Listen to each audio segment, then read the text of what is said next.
Baru 5 menit lalu suamiku bersumpah via telepon bahwa ia masih bertugas di kapal pesiar Eropa, namun dering bel rumah mematahkan segalanya saat seorang kurir menyerahkan paket misterius berisi barang-barang pribadi suamiku yang berdarah beserta foto dirinya yang ternyata sedang berada di kota ini bersama wanita lain.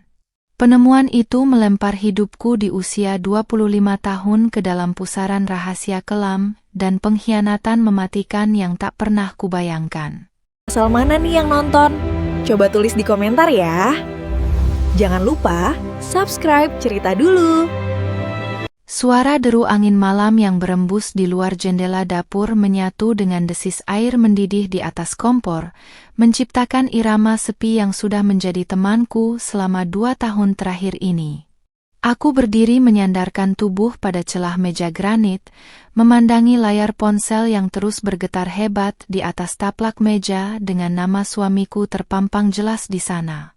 Dering itu selalu menjadi panggilan yang paling kutunggu sekaligus paling kutakuti, sebab jarak ribuan kilometer dan perbedaan zona waktu antara Indonesia dan lautan Eropa seringkali mengubah percakapan kami menjadi barisan kalimat yang terburu-buru. Dengan napas yang kuatur perlahan, aku menggeser ikon hijau di layar, lalu menempelkan benda dingin itu ke telinga kiriku sambil memperbaiki posisi kain hijab yang menutupi leher dan dadaku. "Halo, Mas." Sapaku pelan, berusaha menahan getar kerinduan yang selalu membuncah setiap kali mendengar suara sambungan telepon jarak jauh itu terhubung. Di ujung sana, suara bising berupa deru mesin kapal yang berat dan hempasan ombak yang samar langsung menyapa telingaku sebelum vokal berat suamiku akhirnya terdengar melintasi garis sinyal. Ia terdengar sedikit terengah-engah, seolah-olah baru saja menyelesaikan tugas jaga malam yang menguras fisik di atas geladak kapal pesiar tempatnya bekerja. Mendengar suaranya yang begitu nyata, rasa lelah akibat menunggunya bertahun-tahun seakan luluh seketika, menggantikannya dengan rasa hangat yang selalu berhasil membawaku bertahan dalam kesendirian ini. "Sayang, maaf Mas baru bisa telepon jam segini. Situasi di dek benar-benar kacau karena badai kecil di perairan utara Eropa," ujarnya cepat, suaranya terdengar begitu meyakinkan di balik derak sinyal yang kadang naik dan turun.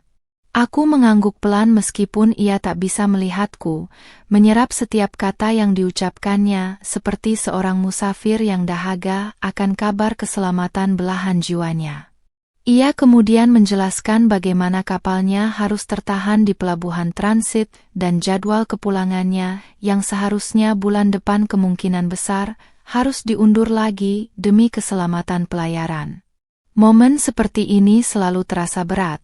Namun sebagai seorang istri pelaut, aku sadar betul bahwa laut memiliki hukumnya sendiri yang tak bisa ditawar oleh kerinduan manusia. "Kamu sudah makan malam? Jangan sering begadang menunggu telepon dari Mas, kesehatanmu itu yang paling utama," lanjut suamiku dengan nada penuh perhatian yang selalu sukses meluluhkan setiap keraguan di hatiku. Kalimat-kalimat manisnya mengalir begitu lancar, menanyakan aktivitas harianku di rumah kecil kami di kawasan perumahan ini, memastikan apakah uang bulanan yang dikirimkannya sudah cukup, dan menanyakan kabar ibunya. Perhatian-perhatian kecil itulah yang selama ini menjadi fondasi kokoh bagi kepercayaan yang kubangun dengan susah payah, membuatku tak pernah sekalipun meragukan kesetiaannya meski ia berada di ujung dunia yang berbeda. Aku tersenyum tipis, membelai pelan cincin pernikahan yang melingkar di jari manisku sembari mendengarkan setiap nada suaranya yang begitu menenangkan. "Aku baik-baik saja di sini, Mas. Yang penting Mas di sana selalu jaga kesehatan dan keselamatan. Laut Eropa sedang dingin-dinginnya, kan?" Jawabku lembut, menatap bayangan diriku di kaca jendela yang memantulkan sosok wanita berhijab sederhana di tengah ruang makan yang hening. Suamiku tertawa kecil di seberang sana, tawa khas yang sangat kuhafal sejak pertama kali kami mengikat janji suci beberapa tahun lalu. Ia kembali menegaskan bahwa posisinya saat ini benar-benar masih di atas kapal, tertahan di tengah lautan dingin yang jauh dari tanah air, dan berjanji akan segera mengabariku begitu kapalnya mendapat izin menyandar kembali di dermaga utama. Pasti, sayang. Mas masih di kapal Eropa sekarang, mungkin baru bisa turun ke darat 2 atau 3 hari lagi. Sudah dulu ya. Kapten baru saja memanggilku ke ruang navigasi.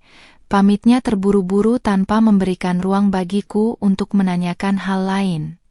Sebelum aku sempat membalas, nada tutut-tut panjang langsung terdengar, menandakan sambungan telepon telah diputus secara sepihak dari sana. Aku menghembuskan napas panjang, menurunkan ponsel dari telingaku, dan menatap layarnya yang perlahan padam menjadi gelap, meninggalkan ruangan kembali dalam kesunyian yang mencekam.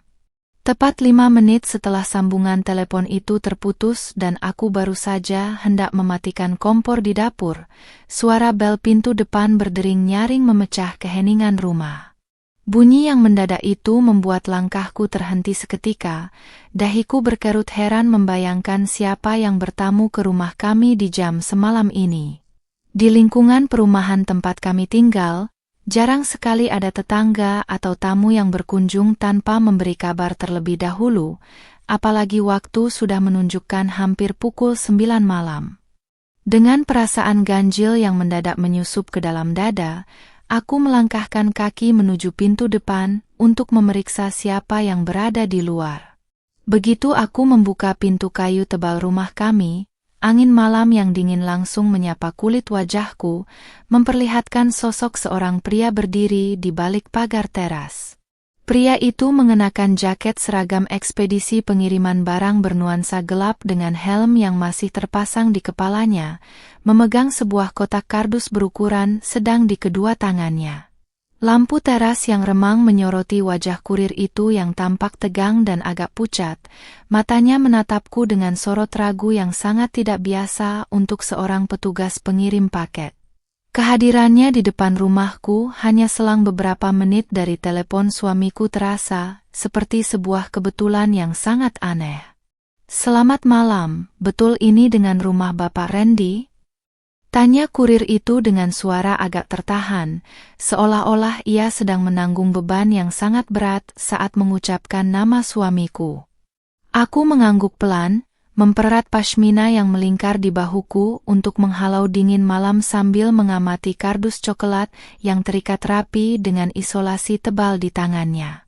Kurir itu tidak meminta tanda tangan digital atau bukti penerimaan seperti prosedur pengiriman paket pada umumnya. Ia justru langsung menyodorkan kotak tersebut kepadaku dengan gerakan yang terburu-buru dan napas yang agak memburu. "Paket ini harus diterima malam ini juga, Mbak. Pengirimnya bilang ini sangat penting dan tidak boleh ditunda," ucap kurir itu singkat sebelum balik kanan dan berjalan cepat menuju sepeda motornya yang terparkir di pinggir jalan.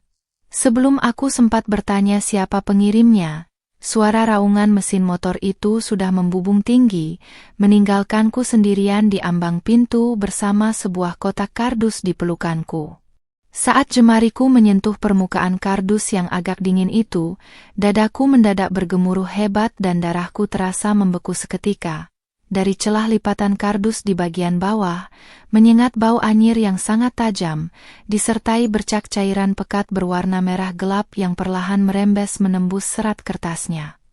Tubuhku gemetaran hebat saat melangkah mundur menyusuri koridor ruang tamu yang sepi, kedua tanganku memegang erat kotak kardus yang semakin terasa berat dan dingin. Setiap embusan angin malam dari arah teras, seolah membawa bau hanyir darah yang kian menusuk hidung, memaksa kesadaranku yang tadi dipenuhi rasa rindu kini berganti menjadi ketakutan yang mencekam. Aku segera menutup pintu depan dengan tumit kakiku, memutar kunci hingga berbunyi klak, lalu menyandarkan punggungku di pintu kayu yang kokoh itu, sembari menatap penuh kecemasan pada wadah coklat di tanganku. Bercak merah gelap di bagian bawah kardus makin meluas, menyerap ke dalam serat kertas tebal hingga menciptakan noda lembab yang meninggalkan bekas lengket di jemariku. Dengan napas yang memburu dan jantung berdegup kencang bak genderang perang, aku membawa paket tersebut ke atas meja makan di dapur, tempat lampu gantung memancarkan cahaya putih yang terang benderang. Aku menarik kursi makan, duduk perlahan sembari terus memperhatikan setiap detail luar dari kardus misterioso itu, tanpa berani langsung membukanya. Tidak ada resi pengiriman resmi dari ekspedisi manapun. Tidak ada alamat pengirim yang tertera, hanya ada satu stiker putih polos bertuliskan namaku dan nama suamiku yang diketik menggunakan huruf kapital yang rapi. Sesuatu di dalam benakku membisikkan bahaya yang nyata, namun rasa penasaran yang teramat sangat mengalahkan seluruh naluri bertahan hidup yang kupunya. Jemariku yang gemetar meraih sebilah pisau dapur kecil yang tergeletak di samping rak bumbu, mengarahkan mata pisau itu ke isolasi bening yang merekat erat di bagian atas kardus. Saat pisau itu menyayat isolasi hingga terputus dengan suara desisan tipis, bau hanyir yang menyengat langsung membumbung keluar lebih kuat, membuatku refleks menutup hidung dan mulutku dengan ujung pashmina yang kukenakan. Mataku terpejam sejenak untuk mengumpulkan sisa keberanian yang tersisa, mencoba meyakinkan diri sendiri bahwa apapun yang ada di dalam kotak ini hanyalah sebuah kesalahpahaman atau ulah orang jahat yang ingin mengerjai keluargaku. Namun, ketika mataku kembali terbuka dan lipatan kardus itu kubuka lebar-lebar, kenyataan pahit langsung menghantam dadaku tanpa ampun. Benda pertama yang berada paling atas di dalam kotak tersebut adalah sebuah jam tangan pria berantai baja dengan corak emas di bagian tepi cakramnya. Jam tangan yang sangat kukenal karena aku sendiri yang membelikannya sebagai hadiah ulang tahun suamiku 2 tahun lalu. Jam tangan itu tidak lagi melingkar rapi, talinya tampak bengkok seolah telah ditarik dengan paksa, dan di atas permukaan kaca kristalnya terdapat ceceran darah kering yang membeku. Logam dingin itu memantulkan cahaya lampu dapur, seakan memverifikasi bahwa pemiliknya baru saja terlibat dalam suatu insiden mengerikan yang tak jauh dari tempatku berdiri saat ini. Di bawah jam tangan tersebut, tergeletak sebuah paspor Indonesia atas nama suamiku, lengkap dengan pas foto dirinya yang tersenyum manis menatap kamera. Mataku membelalak lebar saat jemariku menyentuh lembaran-lembaran kertas di dalam paspor itu, membalik halaman demi halaman dengan ketelitian yang dibakar oleh rasa curiga. Tidak ada stempel cap imigrasi keluar dari wilayah Indonesia selama 6 bulan terakhir. Stempel keberangkatan yang seharusnya menandakan bahwa ia berada di kapal pesiar Eropa sama sekali tidak pernah tercetak di sana. Kenyataan ini langsung menghantam logika berpikirku, meretakkan seluruh bangunan kebohongan yang baru saja ia susun indah lewat telepon 5 menit yang lalu. Rasa syok yang belum mereda semakin menjadi-jadi ketika tanganku meraba bagian dasar kardus dan menemukan seikat foto cetak glossy berukuran besar yang terbungkus plastik bening. Dengan tangan yang kian gemetar, aku menarik tumpukan foto itu keluar dan memenjarakan pandanganku pada gambar-gambar yang tercetak di atasnya. Di sana, di atas kertas foto berkualitas tinggi yang sangat jelas detailnya, tampak suamiku sedang berdiri merangkul mesra seorang wanita muda bertubuh modis tanpa hijab dengan riasan wajah yang tebal dan glamor. Mereka berdua tersenyum lepas ke arah kamera di dalam sebuah kafe mewah dengan latar belakang bangunan khas kota besar yang berada tak jauh dari tempat tinggal kami. Tanggal dan penunjuk waktu yang tertera di sudut kanan bawah foto itu menunjukkan waktu kemarin malam. Sebuah tanggal di mana suamiku mengirimkan pesan singkat bahwa ia sedang berjibaku dengan gelombang tinggi di laut utara Eropa. Air mata pertama akhirnya menetes basah membasahi pipiku, jatuh tepat di atas wajah suamiku yang terpampang di dalam foto pengkhianatan itu. Kebohongan yang selama ini terbungkus rapi dengan alasan kewajiban pekerjaan dan pengorbanan demi masa depan kami, seketika hancur berkeping-keping menjadi debu yang menyakitkan. Pria yang kusebut sebagai suami dan kubanggakan di hadapan keluarga besarku ternyata berada di kota yang sama, berbagi pelukan dengan wanita lain sementara aku meratapi kerinduan dalam kesepian. Namun, puncak misteri di dalam kotak itu belum berakhir, sebab di bagian paling bawah kardus, di bawah timbunan foto dan dokumen pribadi suamiku, terdapat sebuah sapu tangan kain berwarna putih yang sudah bernoda darah segar. Di balik lipatan sapu tangan tersebut, tersembunyi sebuah kunci kuningan kecil dengan gantungan nomor kamar hotel yang berada di pusat kota ini, disertai selembar kertas catatan kecil yang ditulis dengan tinta hitam tebal. Tulisan tangan di atas kertas itu kasar dan terburu-buru, seolah ditulis oleh seseorang yang sedang diburu waktu atau dibakar oleh ancaman bahaya yang nyata. Aku meraih kertas catatan kecil itu dengan napas yang makin memburu, membaca barisan kata demi kata yang tertera di sana, hingga lidahku terasa kufur untuk bersuara. Tulisan itu berbunyi, "Suamimu tidak pernah pergi ke Eropa. Dia ada di kamar ini bersama rahasia yang akan menghancurkan hidupmu jika kamu tidak menemuinya malam ini sebelum pukul 12. Kalimat ancaman itu seperti petir di siang bolong yang menghanguskan seluruh rasa aman yang kupunya, memperjelas bahwa suamiku bukan hanya telah berselingkuh, tetapi juga telah masuk ke dalam pusaran masalah gelap yang kini menyeretku ke dalamnya. Aku berdiri terpaku di tengah dapur yang sunyi, memandangi barang-barang pribadi suamiku yang berserakan di atas meja dengan derai air mata yang tak henti mengalir di wajahku. Jam dinding di sudut ruangan terus berdetak nyaring, menunjukkan waktu telah bergerak mendekati pukul 10 malam, menyisa waktu yang kian sempit bagiku untuk mengambil keputusan. Antara rasa sakit hati akibat pengkhianatan dan ketakutan akan bahaya yang mengintai, aku tahu hidupku tidak akan pernah sama lagi setelah malam ini, dan aku harus memilih apakah akan tetap bersembunyi di dalam rumah, atau melangkah keluar menghadapi kenyataan yang mematikan. Keheningan di dalam dapur terasa begitu menekan, seolah udara di sekitarku mendadak berbobotonan dan menyulitkanku untuk sekadar menarik napas panjang. Aku mengusap air mata yang membasahi pipi dengan ujung jemariku, berusaha mengumpulkan kembali kesadaran yang sempat tercerai-berai akibat guncangan hebat ini. Di atas meja granit, barang-barang pribadi suamiku seolah menatapku dengan kejam. Jam tangan bernoda darah, paspor tanpa cap imigrasi, foto-foto mesra bersama wanita lain, dan kunci kamar hotel bernomor 402 yang berkilat ganjil di bawah paparan cahaya lampu. Rasa sakit akibat dikhianati masih berdenyut nyeri di dalam dada, namun naluri bertahan hidupku berbisik bahwa ratapan tidak akan pernah menyelesaikan teka-teki mematikan yang baru saja dilemparkan ke hadapanku. Dengan tangan yang sedikit lebih tenang, aku mengambil kembali kunci kuningan itu dan mengamati logo yang terpatri di permukaannya. Logo itu berupa ukiran huruf ganda berbentuk mahkota bergaya klasik yang sangat kukenal sebagai lambang salah satu hotel berbintang 5 di pusat kota, sekitar 30 menit perjalanan dari perumahan tempat kami tinggal.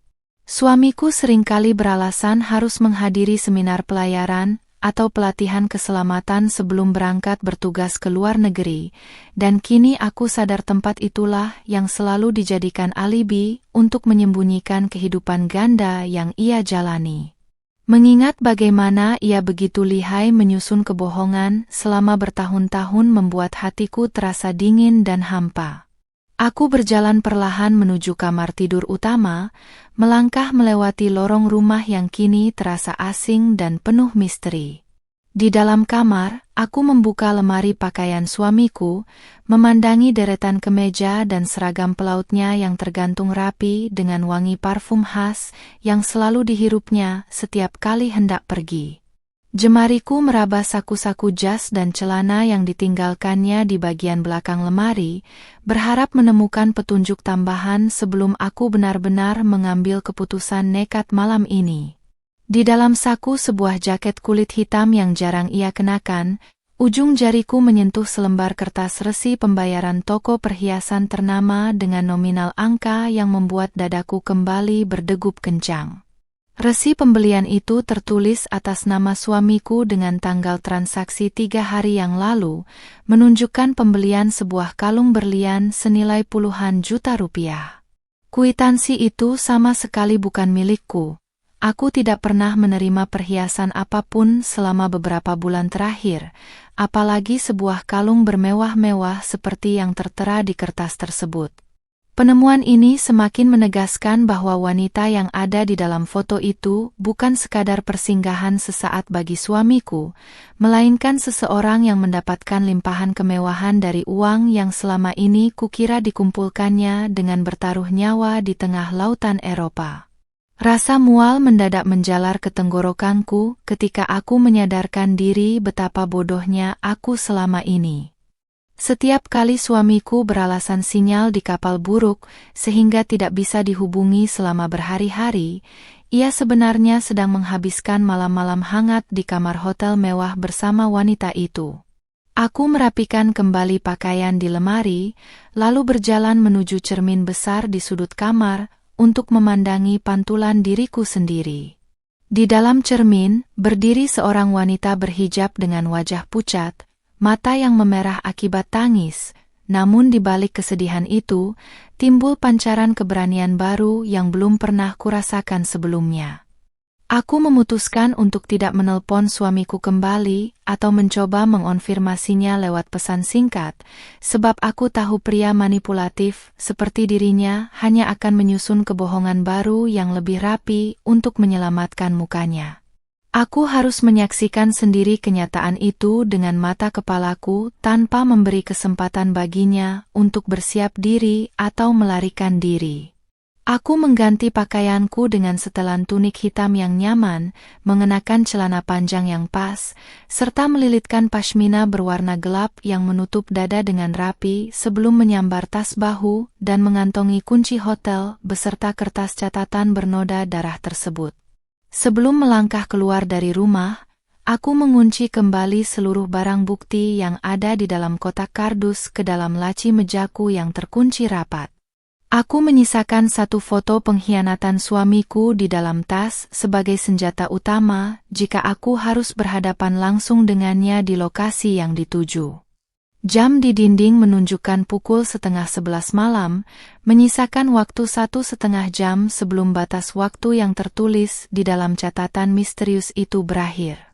Jalanan di luar rumah tampak lengang dan sunyi, diselimuti sisa-sisa air hujan yang membuat aspal berkilat di bawah sorotan lampu jalan. Aku melangkahkan kaki keluar pagar rumah, menyusuri trotoar menuju ujung jalan utama kompleks tempat taksi daring biasanya berkumpul di malam hari. Setiap derap langkahku terasa berat, terombang-ambing antara ketakutan akan bahaya fisik yang mungkin mengintai, mengingat adanya noda darah segar pada paket tersebut, dan keharusan untuk menuntut keadilan atas pengkhianatan yang meremukkan martabatku sebagai seorang istri. Angin malam menyapu lembut kain hijabku, memberikan sedikit rasa sejuk yang membantu menjernihkan pikiran di tengah kalutnya situasi yang kian tak terkendali. Sebuah mobil taksi berwarna gelap akhirnya berhenti di pinggir jalan tepat di hadapanku setelah aku memesannya melalui aplikasi ponsel. Aku membuka pintu penumpang belakang, melangkah masuk, dan menyebutkan nama hotel berbintang di pusat kota itu kepada pengemudi yang menatapku singkat lewat kaca spion tengah. Pria paruh baya di balik kemudi itu mengangguk pelan tanpa bertanya banyak, menyalakan mesin, dan mulai membelah kegelapan malam menuju jantung kota yang dipenuhi kerlip lampu neon. Di dalam mobil yang bergerak cepat, aku menyandarkan kepala pada kaca jendela yang dingin, memandangi deretan bangunan yang melintas cepat di luar sana. Ponsel di dalam genggamanku mendadak bergetar sekali lagi, memperlihatkan sebuah pesan masuk dari nomor tidak dikenal yang tidak terdaftar di kontakku. Dengan jantung yang berdebar keras, aku membuka pesan singkat yang berisi barisan kalimat pendek namun sangat dingin. Bagus, kamu sudah bergerak menuju hotel. Pastikan kamu datang sendirian ke kamar 402, karena suamimu tidak hanya menyimpan selingkuhan di sana, tetapi juga nyawa seseorang yang hampir dihabisinya. Keringat dingin langsung membasahi telapak tanganku saat membaca pesan itu, menyadarkanku bahwa langkah yang kuambil malam ini bukan sekadar urusan rumah tangga biasa, melainkan pintu masuk menuju mara bahaya yang sangat mematikan. Mobil taksi yang kunaiki melaju perlahan memasuki pelataran megah hotel berbintang 5 yang berdiri kokoh di pusat kota. Cahaya lampu keemasan memantul mewah di atas marmer lobi, menciptakan pemandangan kontras yang sangat tajam dengan kegelapan dan kepedihan yang melingkupi batinku saat ini. Aku membayar ongkos taksi dengan tangan yang sedikit bergetar, membenarkan letak pashmina hitam yang kukenakan, lalu melangkah keluar menghirup udara malam yang terasa makin menusuk tulang. Setiap derap langkahku menuju pintu kaca otomatis hotel terasa seperti pijakan menuju jurang tak berdasar, namun bayangan kenyataan bahwa suamiku telah membohongiku bertahun-tahun memberiku kekuatan ekstra untuk tetap berdiri tegak. Suasana lobi utama pada pukul 10:45 tampak lengang. Hanya ada beberapa staf berkemeja rapi dan petugas keamanan yang berjaga di sudut ruangan. Aku berjalan melewati meja resepsionis dengan pandangan lurus ke depan, berusaha bersikap setenang mungkin seolah-olah aku adalah tamu penghuni hotel agar tidak memancing kecurigaan. Kunci kuningan berkode kamar 402 yang kusembunyikan rapat-rapat di balik lipatan mantelku terasa begitu dingin dan berat, menjadi tiket masuk bagiku untuk membongkar kebohongan pria yang selama ini kusebut sebagai belahan jiwa. Dengan jantung yang bertabuh kencang, aku melangkah masuk ke dalam kabin lift yang berdinding cermin mengilat. Di dalam lift yang bergerak naik menuju lantai 4, aku menatap pantulan diriku sendiri di cermin. Wajahku pucat, sorot mataku memancarkan kesedihan mendalam yang berpadu dengan keberanian dingin yang tak pernah kualami sebelumnya. Jemariku meraba saku celana, memastikan foto perselingkuhan suamiku dan pesan singkat penuh ancaman itu masih tersimpan aman di sana. Ketika denting lembut lift berbunyi menandakan pintu telah terbuka di lantai 4, aroma harum pengharum ruangan berpadu karpet tebal bernuansa merah tua langsung menyambut kedatanganku di sepanjang lorong yang sepi. Aku menyusuri koridor lantai 4 yang temaram, memandangi angka-angka di setiap pintu kayu jati bertuliskan emas yang kulewati satu persatu. Suasana di koridor itu begitu hening, hanya terdengar suara gesekan langkah kakiku di atas karpet tebal yang meredam bunyi.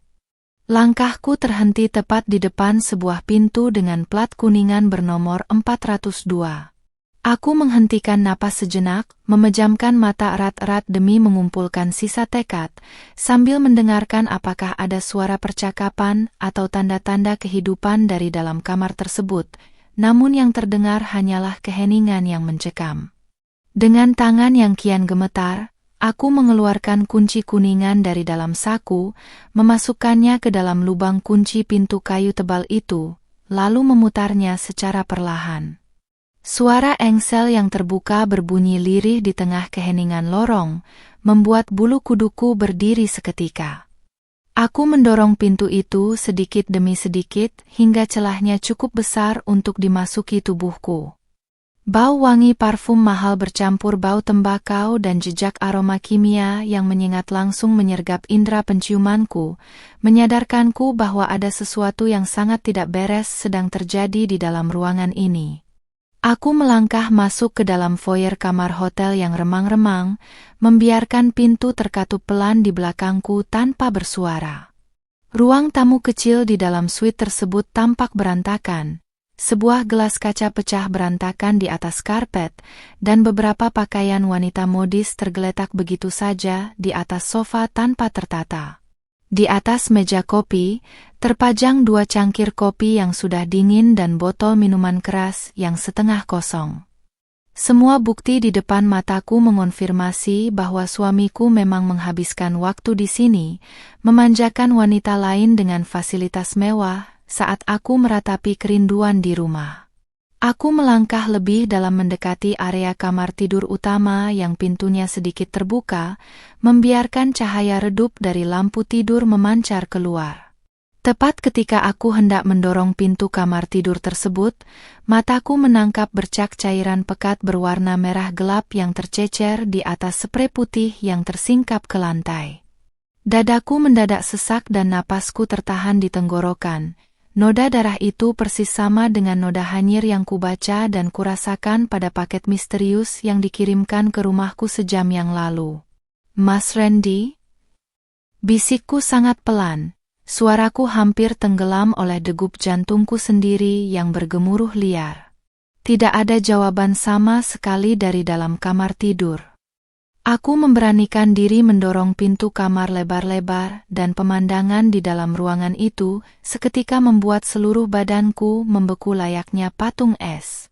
Di lantai kayu tepat di samping ranjang besar, tergeletak sosok seorang wanita muda bertubuh modis tanpa hijab yang pakaian mewahnya sudah ternoda darah.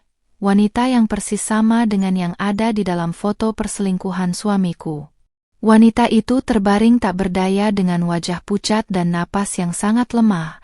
Matanya yang terpejam menyiratkan rasa sakit hebat dari luka di bagian bahunya. Di dekat tubuhnya yang terkulai, tidak ada tanda-tanda keberadaan suamiku secara fisik, namun jaket kulit kesayangannya beserta dompet kulit yang biasa dibawanya tergeletak begitu saja di atas meja rias. Penemuan ini membuat pikiranku berputar hebat. Apakah suamiku adalah pelaku yang telah melukai wanita ini lalu melarikan diri, atau justru ia sendiri yang sedang dalam bahaya mematikan? Sebelum aku sempat menyentuh tubuh wanita itu untuk memeriksa nadinya atau menelpon bantuan medis, suara helaan napas berat terdengar dari balik tirai jendela kamar yang membumbung tinggi. Sebuah bayangan tinggi besar mendadak melangkah keluar dari balik kegelapan sudut ruangan, melipat kedua tangannya di dada sambil menatapku dengan senyum dingin yang mengerikan.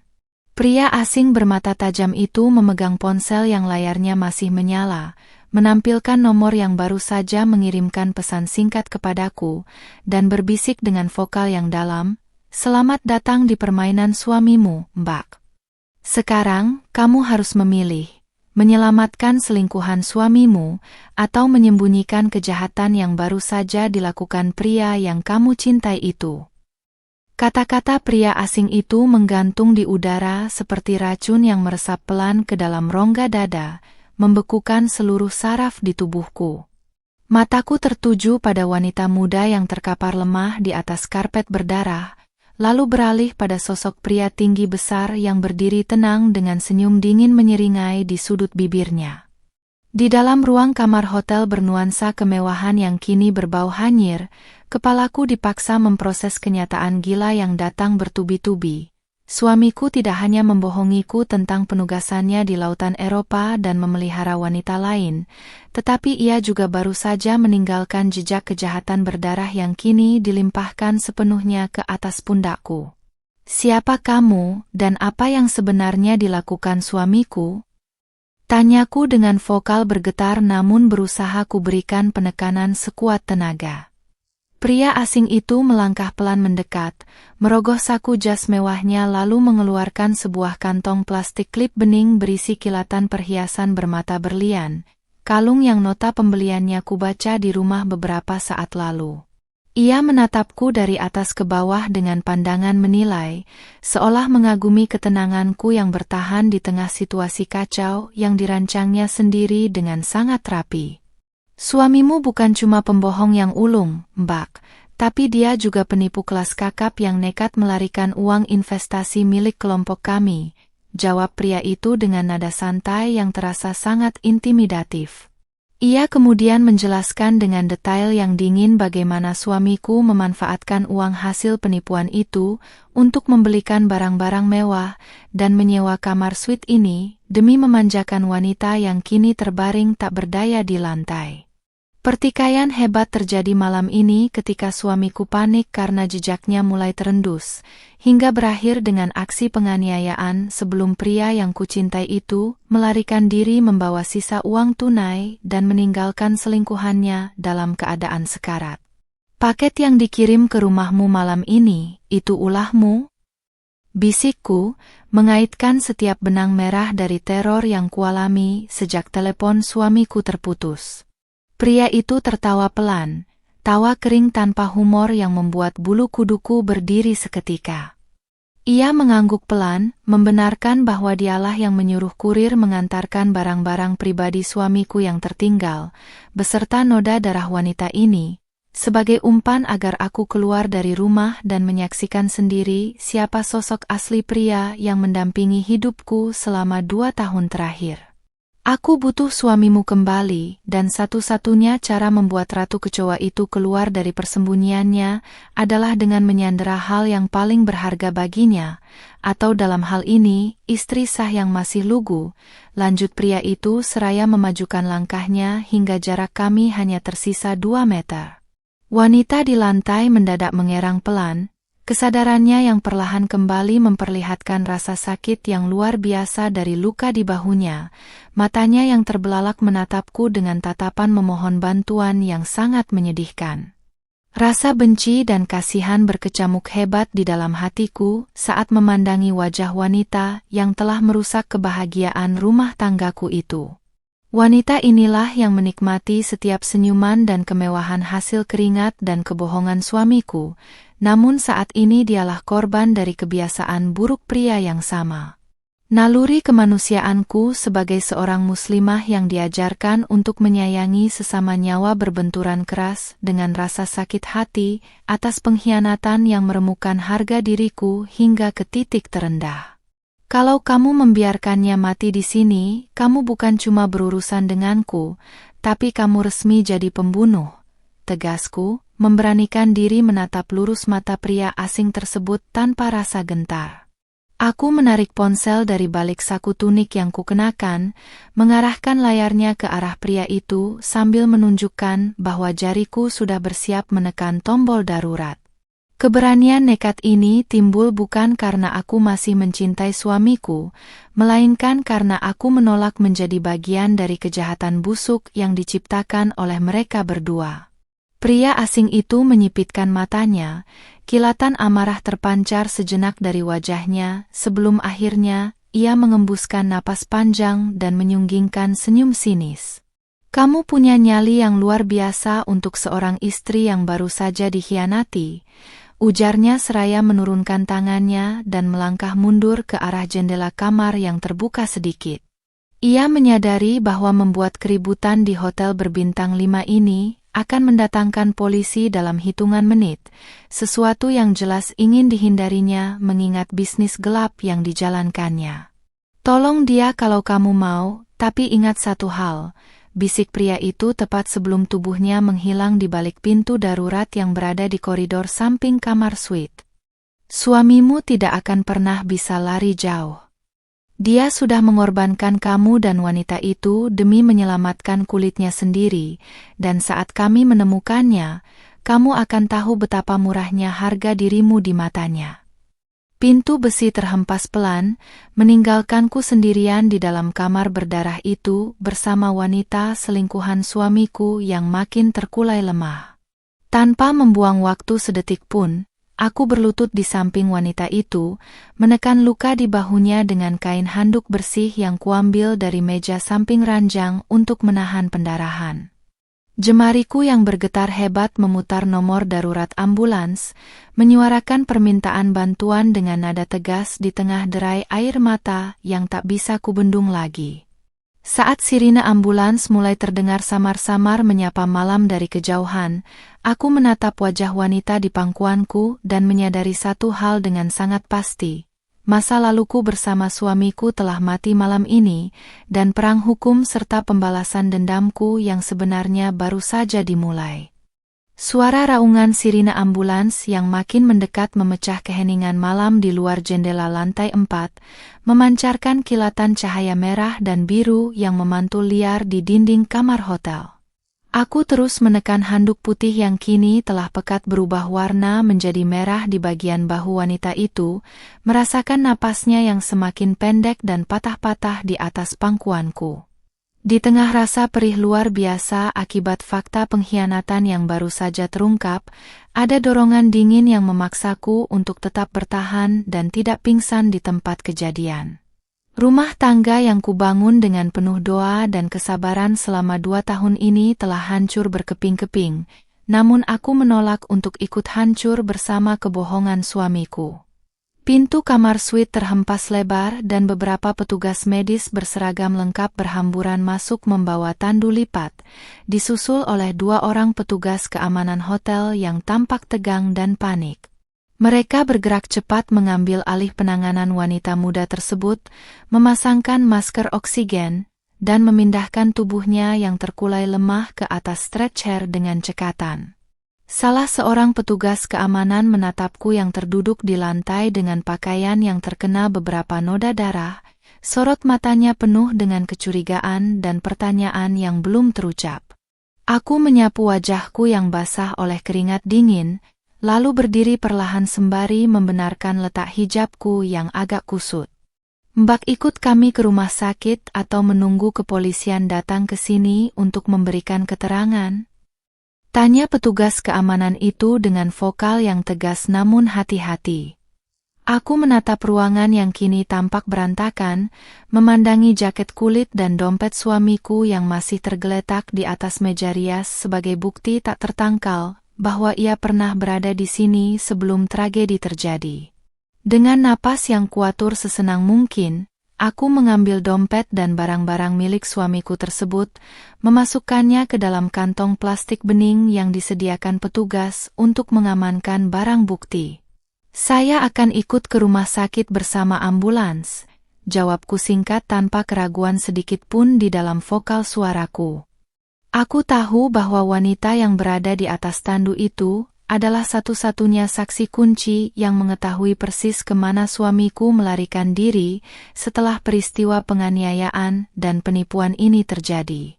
Jika aku ingin mendapatkan keadilan dan mengakhiri kebohongan besar ini hingga ke akarnya, aku harus memastikan wanita itu tetap hidup dan memberikan kesaksian yang sejujurnya di hadapan hukum. Di dalam ruang belakang ambulans yang melaju kencang membelah kesunyian jalanan kota, denyut monitor jantung berbunyi bip-bip berirama konstan di tengah kebisingan sirina. Aku duduk di kursi samping, memandangi wajah pucat wanita selingkuhan suamiku yang kini tertutup masker transparan, melihat bagaimana riasan glamor di wajahnya telah luntur oleh keringat dan penderitaan. Rasanya sangat ironis membayangkan bagaimana beberapa jam lalu wanita ini mungkin merasa menjadi orang paling beruntung karena dihujani kemewahan oleh suamiku, tanpa menyadari bahwa pria yang sama akan dengan tega meninggalkannya sekarat demi menyelamatkan diri sendiri.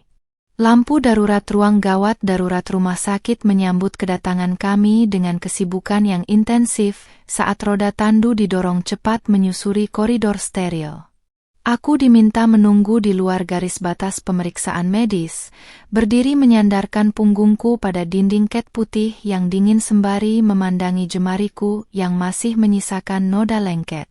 2 orang penyidik kepolisian berpakaian preman tampak berjalan terburu-buru mendekatiku, membawa buku catatan kecil dan menunjukkan tanda pengenal mereka dengan raut wajah yang sangat serius. "Selamat malam, Ibu. Kami dari Satreskrim Polres. Apakah Ibu keluarga dari korban atau saksi yang berada di lokasi kejadian?" Tanya penyidik senior bermata tajam itu membuka percakapan. Aku menarik napas panjang, merogoh tas bahuku, lalu mengeluarkan paspor tanpa stempel imigrasi dan seikat foto pengkhianatan yang dibawa oleh paket misterius tadi malam. Aku menyerahkan seluruh barang bukti itu ke tangan penyidik tanpa menyembunyikan satu detail pun dari kenyataan pahit yang kuhadapi. "Saya adalah istri sah dari pria yang menyewa kamar hotel tersebut, Pak," ucapku datar, menatap lurus mata penyidik yang seketika berubah terkejut saat memeriksa dokumen dan foto-foto di tangannya. Aku menceritakan kronologi kejadian secara runtut dan jelas, mulai dari panggilan telepon bohong suamiku yang mengaku masih berada di atas kapal pesiar Eropa, kedatangan paket misterius berdarah di rumah kami, hingga pertemuanku dengan pria asing berjas mewah yang mengancam di kamar 402. Setiap kata yang keluar dari mulutku terasa seperti belati yang mengiris hatiku sendiri, namun aku tidak membiarkan air mata menetes lagi di hadapan para petugas. Penyidik muda yang mendampingi segera mencatat seluruh keteranganku dengan cepat, sementara penyidik senior mengangguk-angguk paham sembari menyadari bahwa kasus ini bukan sekadar tindak pidana penganiayaan biasa, melainkan melibatkan sindikat penipuan investasi bernilai fantastis. Suami ibu, Randy, sekarang resmi menjadi terduga pelaku utama dan buronan kepolisian. Kami akan segera menerbitkan DPO dan memblokir seluruh rekening bank atas namanya, tegas penyidik senior itu dengan raut muka tegar. Pintu ruang gawat darurat terbuka perlahan dan seorang dokter keluar mengusap peluh di dahinya, menyampaikan bahwa kondisi kritis wanita di dalam sudah berhasil dilewati walau masih membutuhkan perawatan intensif. Aku melangkah mendekati kaca pembatas, menatap wanita itu dari kejauhan dengan perasaan yang sangat hampa namun mantap. Suamiku mungkin berpikir ia berhasil melarikan diri membawa uang tunai dan kebohongannya, namun ia lupa bahwa seorang istri yang telah dihancurkan harga dirinya tidak akan pernah tinggal diam sampai keadilan benar-benar ditegakkan. Mentari pagi mulai merambat naik, memancarkan sinar kekuningan yang menembus kaca jendela koridor rumah sakit dan menerangi noda kering di sudut lengan bajuku. 2 jam setelah operasi darurat selesai, penyidik kepolisian telah selesai mengambil keterangan awal dariku dan berjanji akan terus mengabari perkembangan perburuan suamiku. Aku melangkah pelan meninggalkan area perawatan intensif, berjalan menyusuri trotoar luar rumah sakit menuju sebuah kedai kopi kecil yang sepi untuk menenangkan pikiran yang terasa mendidih. Udara pagi Indonesia yang hangat menyapa kulit wajahku, namun di dalam dada, dinginnya kenyataan pengkhianatan Randy masih terasa begitu menusuk. Di dalam kedai kopi, aku duduk di sudut ruangan tersembunyi, memesan secangkir teh hangat untuk membasahi tenggorokanku yang terasa amat kering. Aku merogoh tas bahu, mengeluarkan dompet kulit milik Randy yang kiamankan dari kamar hotel tadi malam sebelum disita kepolisian sebagai barang bukti tambahan. Jemariku membuka setiap lipatan dompet bernuansa hitam itu, meneliti barisan kartu kredit, kartu identitas, dan beberapa lembar uang kertas yang tersisa di dalamnya. Rasa ingin tahuku membumbung tinggi, meyakini bahwa pria secerdik dan semanipulatif Randy pasti menyimpan rahasia lain yang tidak terdeteksi oleh siapapun. Di balik selipan paling dalam dompet tersebut, di antara lipatan kain parasut yang hampir tak terlihat, ujung jariku merasakan ganjalan tipis berbentuk keras. Dengan ketelitian penuh, aku menarik keluar sebuah kartu memori kilat berukuran mikro yang terbungkus rapi dalam plastik pelindung kedap air.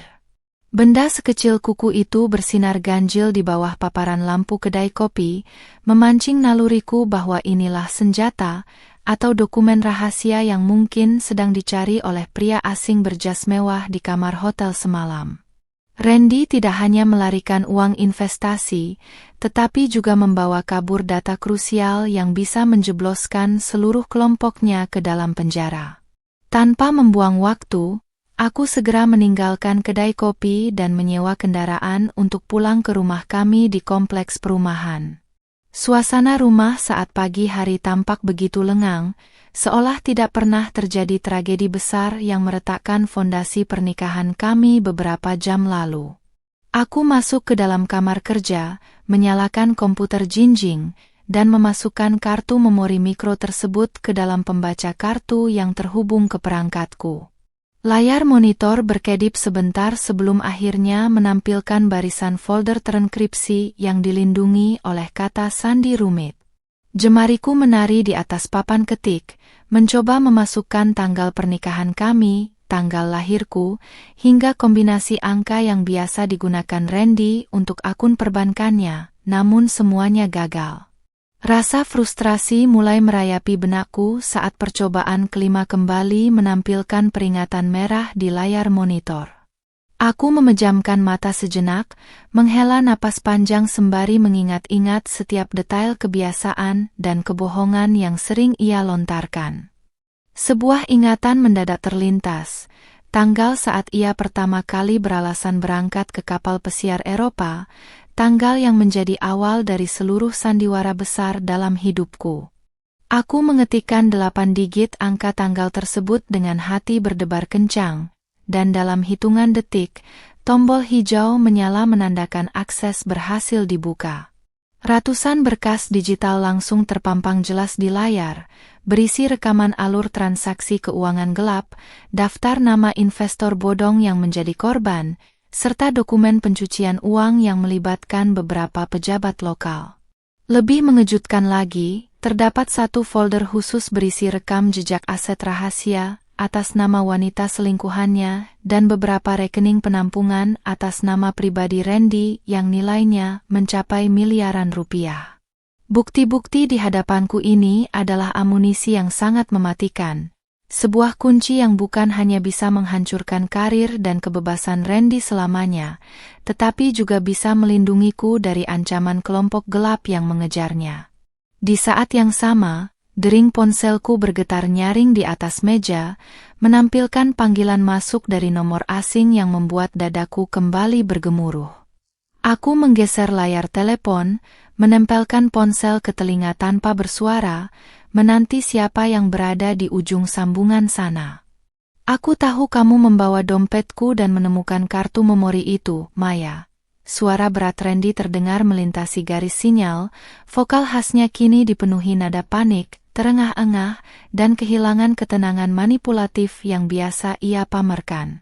Mendengar suaranya setelah semua kebohongan dan tragedi berdarah semalam membuat jemariku terkepal erat hingga buku-buku jariku memutih. Rasa amarah yang sempat terpendam kini membakar habis sisa-sisa empati yang pernah kusediakan untuk pria yang kusebut suami ini. Masih berani kamu menelponku setelah semua kebohongan busuk dan penganiayaan yang kamu lakukan, Mas? Balasku dengan vokal dingin yang teratur, tanpa sedikit pun nada histeris. Di seberang sana, Randy mengumpak pelan, mencoba menyusun kalimat manis dengan memohon agar aku menyelamatkannya, beralasan bahwa semua yang dilakukannya adalah demi masa depan kami dan ia terdesak oleh ancaman bahaya dari mitra bisnisnya. Namun, setiap kata manis yang keluar dari mulutnya sekarang terdengar seperti racun yang sangat menjijikkan bagi indera pendengaranku. Dengar baik-baik, Randy. Potongku tegas sebelum ia sempat menyelesaikan alibi bohongnya, menghapus panggilan Mas yang selama ini menjadi bentuk penghormatanku padanya. Kapal Eropamu sudah tenggelam bersama seluruh kebohonganmu, dan kartu memori ini tidak akan pernah kembali ke tanganmu. Pilihlah menyerahkan diri ke kepolisian sekarang, atau aku sendiri yang akan menyerahkan seluruh bukti kejahatanmu ini langsung ke tangan penyidik dan media. Sebelum ia sempat membalas, aku memutus sambungan telepon itu dengan sekali tekan, membiarkan suamiku memakan ketakutannya sendiri di dalam tempat persembunyiannya. Setelah memutus panggilan telepon Randy, aku memindahkan seluruh salinan berkas dari kartu memori mikro itu ke dalam penyimpanan awan yang terkunci rapat dengan 2 lapis pengaman. Setiap lembar dokumen transaksi gelap dan bukti kepemilikan rekening penampungan atas nama Randy kuunggah tanpa tersisa, memastikan bahwa jika terjadi sesuatu padaku atau laptop ini, bukti-bukti kejahatannya tetap aman dan tidak akan bisa dimusnahkan. Aku menutup layar komputer jinjingku, menarik napas panjang untuk menenangkan dada yang bergemuruh hebat, lalu beranjak menuju dapur untuk mengambil segelas air dingin demi membasahi tenggorokanku yang terasa kering. Baru saja aku mengulurkan tangan meraih gelas di rak dapur, suara ketukan keras dan bertubi-tubi tiba-tiba mengguncang pintu depan rumah kami. Suara geduran kayu itu begitu nyaring dan agresif, sangat jauh berbeda dengan ketukan sopan seorang tamu atau kurir yang biasa datang. Rasa dingin seketika merayap dari telapak kaki naik ke seluruh tubuhku, membekukan setiap gerakanku di tengah ruangan yang sunyi. Aku meletakkan gelas perlahan di atas meja granit, mencoba mendengarkan dengan saksama apakah ada suara percakapan dari luar yang bisa mengenali siapa sosok tidak diundang yang berdiri di balik pintu tersebut. Maya, buka pintunya. Aku tahu kamu di dalam. Suara bentakan kasar Randy terdengar melintasi celah pintu kayu tebal rumah kami, dipenuhi nada panik, marah, dan putus asa yang tak lagi bisa ia tutupi. Pria yang selama ini bersikap manis dan penuh perhatian itu kini berteriak bagaikan orang kesetanan di teras rumah kami sendiri. Penemuan bahwa aku memegang kartu memori rahasianya rupanya telah mendorong Randy mengambil risiko nekat dengan mendatangi rumah ini di siang bolong, mengabaikan fakta bahwa statusnya saat ini adalah buronan kepolisian. Aku melangkah pelan mendekati koridor ruang tamu, menyembunyikan tubuhku di balik dinding sambil mengintip melalui celah tirai jendela yang sedikit terbuka. Di luar sana, Randy berdiri dengan pakaian yang tampak kusut, matanya merah menyala dan rambutnya yang biasa tertata rapi kini berantakan.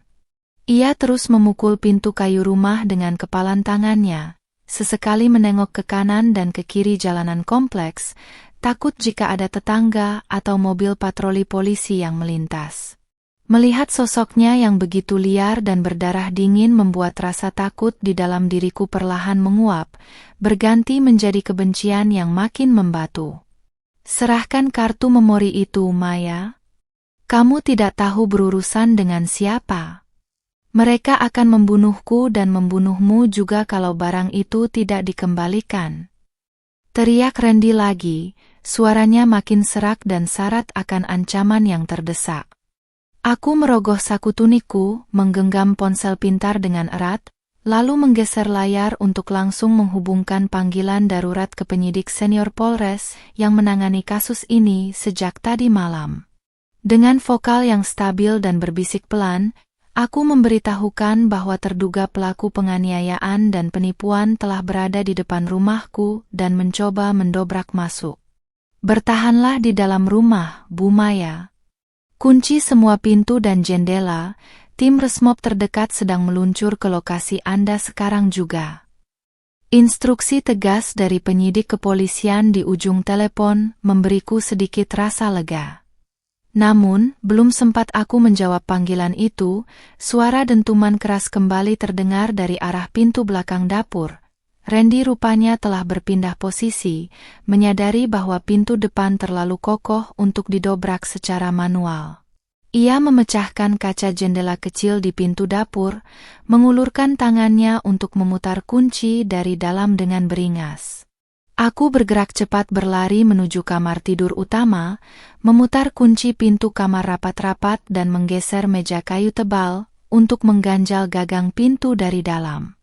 Di luar kamar, suara langkah kaki Randy yang berat terdengar menghentak lantai ubin rumah kami, mendekat ke arah koridor kamar tidur dengan napas memburu bagai binatang buruan yang tersudut. Maya, jangan bikin aku bertindak makin nekat. Aku cuma butuh kartu memori itu, setelah itu aku akan pergi dari hidupmu selamanya. Raungnya sambil menghantamkan tubuhnya ke pintu kamar tidur. Aku sudah menelpon polisi, Randy. Tim Resmob sedang menuju ke sini. Teriakku dari balik pintu kayu kamar, berdiri tegap di tengah ruangan dengan memegang erat sebuah tangkai besi yang kuambil dari samping lemari. Hantaman keras Randy ke pintu kamar seketika terhenti sejenak, meninggalkan keheningan mencekam di mana hanya terdengar deru napasnya yang panik di balik kayu tebal itu. Kenyataan bahwa polisi sedang bergerak ke lokasi ini membuat pikirannya yang sudah kacau makin terdesak menuju jurang keputusasaan yang paling gelap. Kamu istriku, Maya. Harusnya kamu membela aku, bukan malah menghancurkan aku. Raung Randy dengan nada yang tiba-tiba berubah memohon, mencoba memainkan manipulasi emosional terakhir yang tersisa di dalam dirinya. Namun, kepalsuan dari kalimat itu justru membuat hatiku kian muak, Teringat bagaimana ia dengan tega meninggalkan selingkuhannya dalam keadaan berdarah di kamar hotel dan membiarkan aku menjadi sasaran teror dari sindikat penipuan yang dibuatnya sendiri. Sebelum Randy sempat melanjutkan hantamannya ke pintu kamar, suara raungan sirine polisi yang nyaring mendadak memecah keheningan kompleks perumahan kami, berhenti tepat di depan pagar rumah. Suara teriak tegas dari anggota kepolisian yang menyuruhnya menyerahkan diri terdengar menggelegar dari arah teras luar, disusul oleh derap langkah kaki sepatu Lars yang bergerak cepat mengepung rumah. Aku memejamkan mata erat-erat, menyandarkan dahi pada kayu pintu kamar yang bergetar, menyadari bahwa lingkaran kebohongan dan kejahatan Randy kini telah menemui titik akhirnya di tempat ini. Suara gedoran pada pintu kamar tidur mendadak terhenti total, digantikan oleh derap langkah kaki yang terburu-buru dari arah luar koridor. Suasana di dalam rumah berubah menjadi sangat tegang ketika teriakan peringatan kepolisian bergema nyaring dari arah teras dan halaman belakang. Randy yang panik berusaha melarikan diri menuju pintu samping.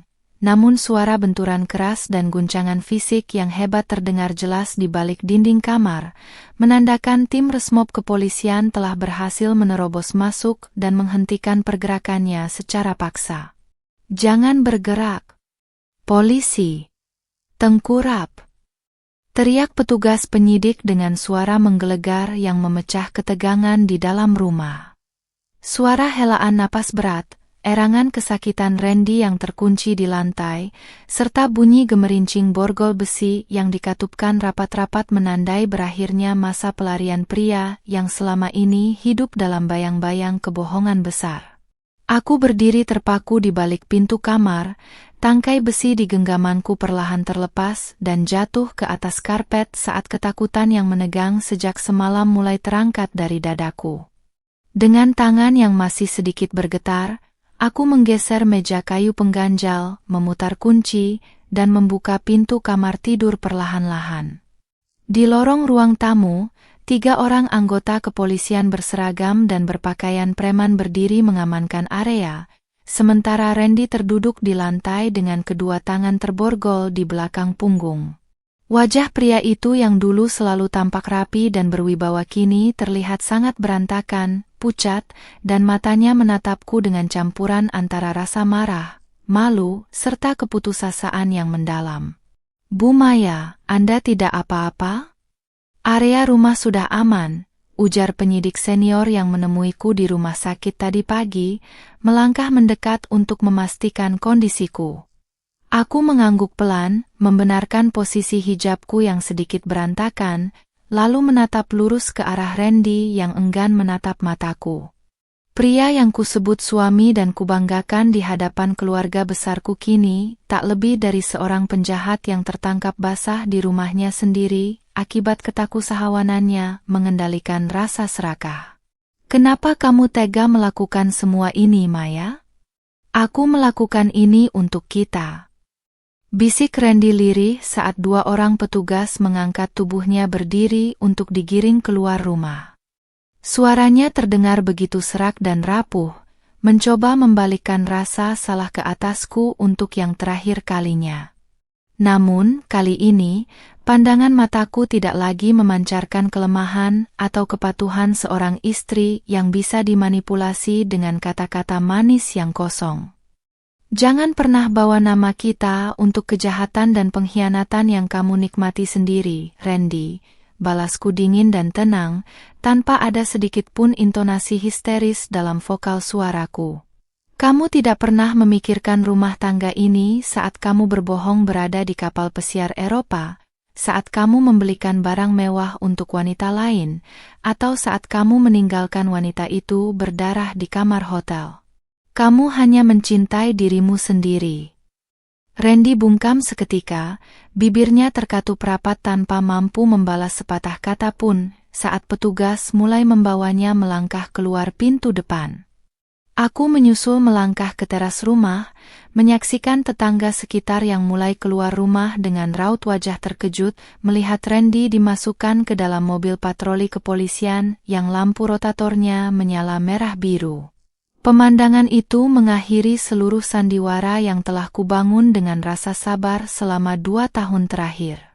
Rasa malu akibat tatapan tetangga memang ada, namun rasa lega karena telah terbebas dari jeratan kebohongan yang mematikan terasa jauh lebih besar membasuh jiwaku. Penyidik senior kembali mengampiriku sebelum memasuki mobil dinasnya, meminta izin untuk mengamankan laptop dan bukti-bukti tambahan yang telah kusimpan di rumah. Kesaksian ibu dan bukti digital yang ibu miliki sangat penting untuk membongkar seluruh jaringan penipuan ini. Kami akan memproses surat pemanggilan resmi sebagai saksi kunci di pengadilan nanti, jelas petugas itu dengan nada sangat menghormati ketegaran sikapku. Saya akan kooperatif dan hadir memberikan seluruh keterangan yang dibutuhkan, Pak, jawabku mantap, menyertakan salinan kartu memori mikro yang telah kubuat untuk diserahkan sebagai dokumen resmi kepolisian. Setelah mobil patroli berlalu membawa Randy menuju markas Polres, suasana kompleks kembali berangsur sepi, menyisakan angin siang yang berembus pelan menerpa dedaunan di teras rumah kami. Aku berjalan masuk ke dalam rumah, menutup pintu kayu yang kini sedikit rusak akibat benturan, lalu duduk di kursi ruang tamu yang hening. Air mata yang sempat tertahan akhirnya menetes pelan membasahi pipiku. Bukan air mata meratapi kepergian Randy atau rasa sakit akibat dikhianati, melainkan air mata pelepasan atas seluruh beban berat yang selama ini kupikul sendirian. Aku tahu bahwa esok hari proses hukum dan perceraian akan menguras energi dan emosiku, namun aku siap melangkah maju menatap masa depan yang baru tanpa ada lagi bayang-bayang kebohongan dari kapal Eropa yang fiktif itu. 6 bulan berlalu sejak malam kelam yang meruntuhkan seluruh hidupku, dan kini suasana ruang sidang pengadilan negeri terasa begitu dingin merayap hingga ke balik lipatan hijab abu-abu yang kukenakan. Suara ketukan palu hakim bergema nyaring memecah keheningan, mengesahkan vonis hukuman 8 tahun penjara bagi Randy atas tindak pidana penipuan investasi bodong, pencucian uang, dan penganiayaan berat. Di barisan kursi terdakwa, Randy duduk tertunduk layaknya sosok asing tanpa sisa-sisa pria karismatik yang dulu kupuja, tak berani sekalipun mengangkat wajahnya untuk menatap mataku yang duduk tenang di area pengunjung sidang. Di samping hakim pidana, proses gugatan perceraianku di pengadilan agama pun telah resmi ditandai dengan ikrar talak yang dijatuhkan secara hukum dan agama. Surat cerai yang kini tergenggam erat di jemariku bukan lagi simbol kegagalan sebuah hubungan, melainkan sebuah piagam kebebasan atas ketegaran jiwa yang berhasil keluar dari perangkap manipulasi berdarah. Wanita yang dulu menjadi selingkuhan Randy, yang kini telah pulih dari masa kritisnya, turut menjadi saksi kunci yang membongkar seluruh borok skema kejahatan Randy di persidangan, mengakhiri persekutuan gelap yang sempat hampir merenggut nyawanya. Aku melangkah keluar dari gedung pengadilan dengan pijakan kaki yang terasa amat ringan, menyambut paparan sinar matahari siang Indonesia yang hangat menyapa kulit wajahku. Udara segar yang kuhirup terasa jauh lebih lega tanpa ada lagi rasa curiga, cemas, atau kebohongan tentang kapal pesiar Eropa yang selama bertahun-tahun menunggasku dalam kesepian. Pria asing dan kelompok sindikat yang sempat mengancamku kini turut terseret ke ranah hukum berkat berkas bukti digital yang kuserahkan sepenuhnya kepada pihak kepolisian. Rumah kecil kami yang dulu terasa sepi dan penuh misteri kini telah kujual untuk membuka lembaran baru yang benar-benar bersih dari kenangan masa lalu. Dengan sisa tabungan dan hasil usahaku sendiri, aku mendirikan sebuah studio perancangan busana muslimah muda di kawasan pusat kota, menyalurkan seluruh energi dan kreativitasku ke dalam karya-karya yang membangun kepercayaan diri para wanita berhijab. Kemandirian yang kupupuk di tengah badai pengkhianatan kini menjadi fondasi kokoh yang membuatku berdiri tegak di atas kakiku sendiri. Mbak Maya, bahan kain untuk koleksi pashmina terbaru sudah sampai dari supplier, panggil seorang staf mudaku dengan senyum ramah dari ambang pintu studio. Aku memalingkan wajah dari jendela, memberikan senyuman manis nan hangat yang terpancar tulus dari dalam lubuk hatiku tanpa ada lagi beban kebencian yang tersisa. Aku mengangguk pelan, merapikan letak hijab dan tunikku, lalu melangkah menghampiri meja kerja yang dipenuhi sketsa rancangan busana modern. Ponsel pintarku yang tergeletak di atas meja mendadak berdering nyaring, membuatku menghentikan langkah sejenak dengan jantung yang sempat berdesir halus. Namun, dering kali ini bukan lagi panggilan telepon dari seberang samudra yang membawa kebohongan atau paket misterius bernoda darah yang membekukan darah. Layar ponsel itu menampilkan nama ibuku di kampung halaman yang menanyakan kabar dan mengabarkan bahwa masakan kesukaanku sedang disiapkan untuk menyambut kepulanganku akhir pekan ini. Iya, Ibu. Maya berangkat esok pagi, pekerjaan di studio sudah hampir selesai semua. Jawabku lembut sambil terkekeh pelan mendengar celoteh hangat wanita yang tak pernah berhenti mendoakanku di setiap sujudnya.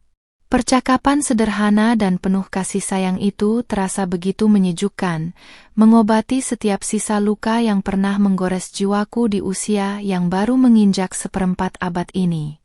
Aku berjalan mendekati jendela kaca studio yang menghadap langsung ke arah jalanan kota yang ramai dan berdenyut penuh kehidupan.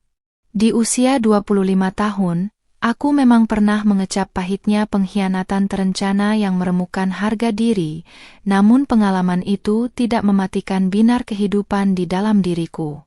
Justru dari reruntuhan pernikahan yang hancur itu, tumbuh sosok wanita baru yang jauh lebih bijaksana, berani, dan tidak bisa lagi dimanipulasi oleh siapapun. Kebohongan, aku masih di kapal Eropa yang diucapkan suamiku 5 menit sebelum paket misterius itu datang kini, hanyalah sebuah babak gelap dalam novel kehidupanku yang telah usai kubaca dan kututup rapat-rapat. Tak ada lagi penyesalan, tak ada lagi dendam yang membakar, hanya ada rasa syukur karena Allah telah menyelamatkanku dari pusaran kejahatan yang lebih besar dengan caranya yang tak terduga. Aku menatap pantulan bayangan diriku di kaca jendela, seorang wanita berhijab yang berdiri anggun, tenang, dan tersenyum optimis menatap garis cakrawala yang membentang luas di hadapannya. Fajar baru telah menyingsing penuh cahaya, dan aku siap melangkah menuliskan bab-bab kehidupan baru yang penuh dengan kejujuran, kedamaian, serta kebahagiaan yang sejati.